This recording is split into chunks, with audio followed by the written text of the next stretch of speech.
What's up, slackers? Welcome to Book Cheats. I just wanted to thank you guys so much for all your support and all the likes and subscriptions lately.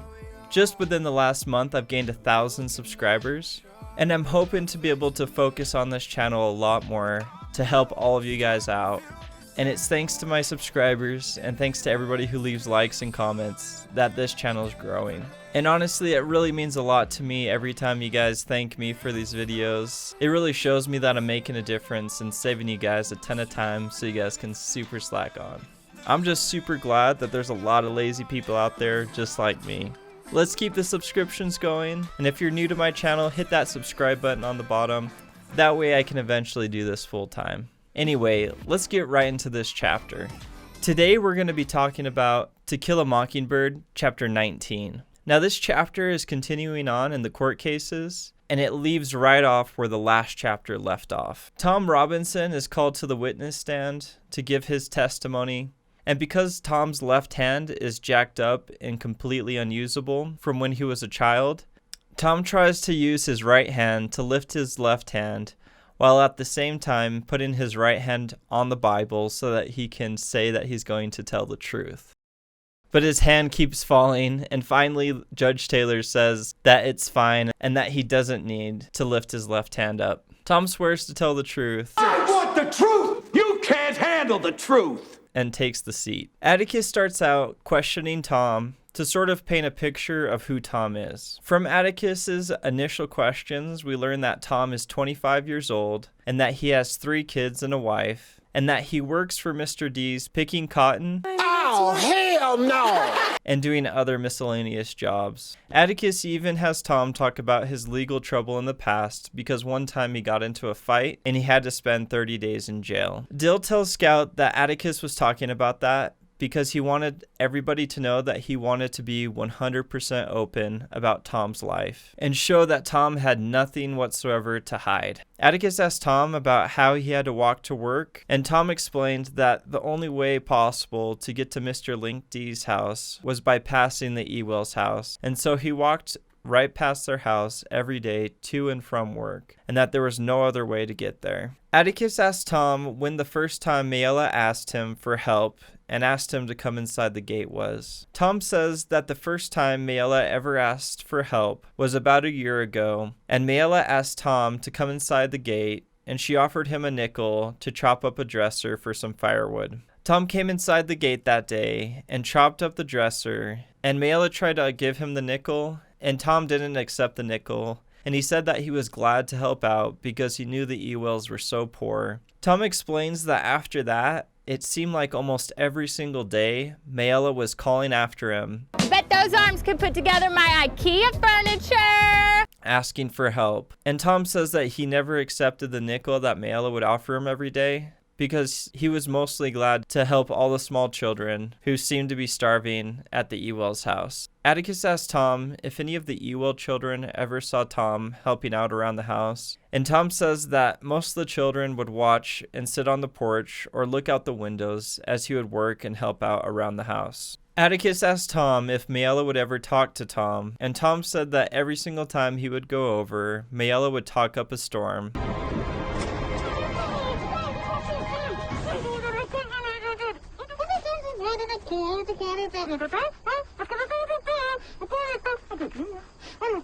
And sort of talk his ear off. Scout says that as she watched Tom testify, she felt like Mayella must have been the loneliest person on earth, and that Tom must have been the first person who was ever nice to her. And it made her feel sick that Mayella was treating somebody so nice, like dirt beneath her feet. Atticus asked Tom if he had ever entered the Ewell property without permission, and Tom said that he would never do that. I would never do that! And he never did that. Atticus shifted gears and asked Tom what happened the night of the so-called rape on November the 21st of the prior year. Tom said that day was a lot different than most days that he went over to help. Tom says that he was walking home, and when he looked towards the Ewells' house as he was passing, there didn't seem to be a child in sight.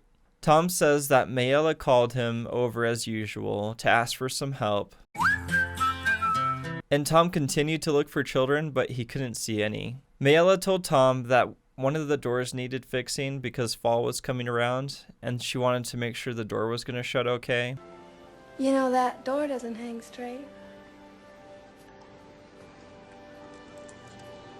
I can fix that. And she had Tom come inside, and Tom checked the door, and the door was completely fine. Tom kept looking for children, and he asked where the children were at, and Mayella said that she sent them into town, and that it was just her and Tom that day. Just me and you. Mayella told Tom that she had been saving all those nickels for a year just to be able to send all of her brothers and sisters into town for that day. Mayella shut the door and started walking towards Tom.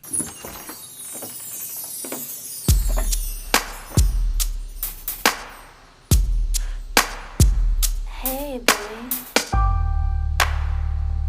Tom was freaked out and wasn't sure what was happening, and he told Mayella that that was a nice thing for her to do for her brothers and sisters. Tom said that he felt completely awkward, and because the door was completely fine, he told Mayella that he should probably get on his way because there didn't seem to be anything for him to do. Mayella told Tom to grab something on top of a very tall dresser, and Tom got on a chair and grabbed a box on top of the dresser when Mayella grabbed his leg.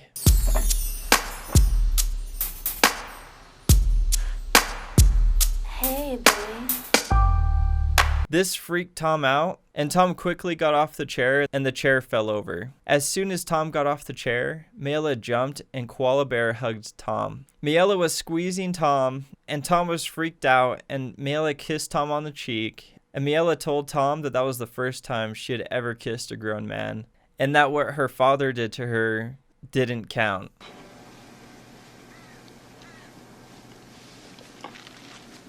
Tom tried to escape out the back door, and Mayella ran to the back door and locked the door. Tom was trying to escape, and that's when they heard Mr. Ewell shout.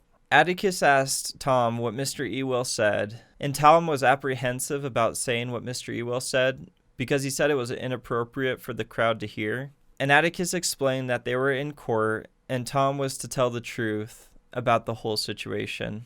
Tom finally said that as soon as Mr. Ewell saw Mayella kiss Tom, he shouted at Mayella, "I'll kill you, you goddamn whore." Atticus asked Tom what happened next, and Tom said that he ran out the door super fast because he was really scared. Atticus asked Tom if he ever hurt Mayella, and Tom says that he tried to defend against her advances, but he never hurt Mayella. Even when he was trying to escape, he was very cautious because he didn't want to hurt her in any way. Atticus asked Tom who Mr. Ewell directed his shouts at, and Tom said that Mr. Ewell was directly looking at Mayella and shouting directly at Mayella. The last question that Atticus had for Tom was why Tom ran away. Tom explains that if you would have been a black man in that situation, you would have ran away too. At this time, Judge Taylor was about a third done chewing on his cigar. As Atticus sat down, suddenly Mr. Link Dees, who was Tom Robinson's employer, stood up and shouted that he wanted everybody to know that Tom had worked for him for 8 years, and in all of those 8 years, Tom was a great worker and he was a good man. Judge Taylor smacked his gavel and told Mr. Link Dees that the only time people should talk is if they were called to the front, and he kicked Mr. Link Dees out. It was Mr. Gilmer's turn for questioning because he was the prosecuting attorney, and Mr. Gilmer started out asking Tom about his past fight because he had spent 30 days in jail, and he asked Tom how the other guy looked and whether he enjoyed getting in the fight or not. Tom said that he lost the fight and that the other guy paid his way out of jail and he had to stay in jail for 30 days because he didn't have the money to pay. Mr. Gilmer shifted gears and he asked if Tom was good at chopping wood. Tom said that he reckoned so, and Mr. Gilmer asked if he was strong enough to strangle a woman and throw her to the ground. Tom said that he didn't know because he had never done anything like that before, and Mr. Gilmer said, "But you're probably strong enough, right?" Tom said that he reckoned so because even though he only had one arm that worked properly, he was still a pretty strong guy. Mr. Gilmer continued his questioning, and every way he worded the question was as if Tom had already been convicted guilty and was just telling him the story. And Tom was very skillful in answering the questions in the correct ways. Mr. Gilmer asked how long Tom had his eye on Mayella, and Tom said that he never looked at her and that he was never interested in her. Mr. Gilmer said, if you weren't interested in her, why did you help her every day? I can fix that.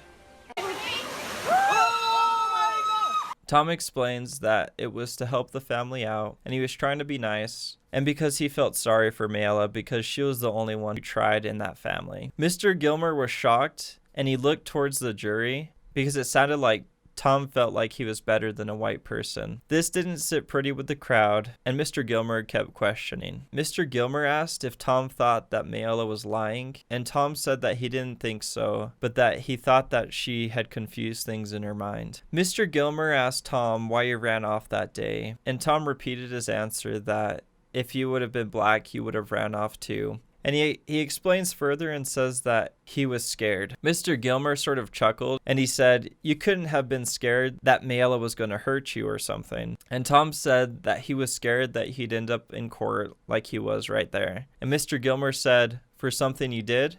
And Tom said, for something he didn't do. Scout said that that was all she heard of Mr. Gilmer's testimony because she looked over and Dill was starting to cry. And Jem told Scout to take Dill outside because he was beginning to whimper.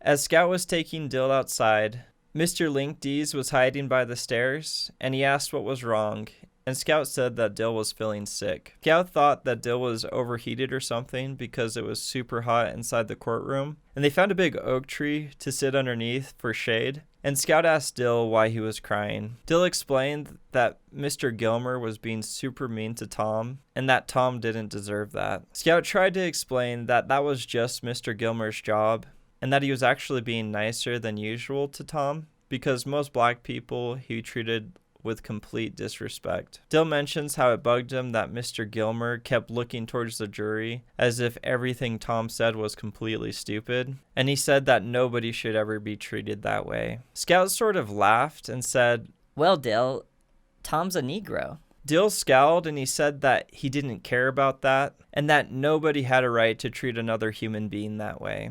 Or slap the bitch out of you. As Scout and Dill were talking, they suddenly heard a voice from behind the oak tree, and a man came from behind the oak tree, and it was Mr. Dolphus Ramond. The chapter ends with Mr. Ramond saying that he knew how Dill felt, and the way that white people treated black people in the South made him sick too. And that concludes the chapter. Thanks so much for watching Book Cheats. Please leave that like and subscribe. If you guys have any questions from your homework, leave a comment down below, and I'll try to get to it as soon as I can. You guys have an awesome day, and slack on.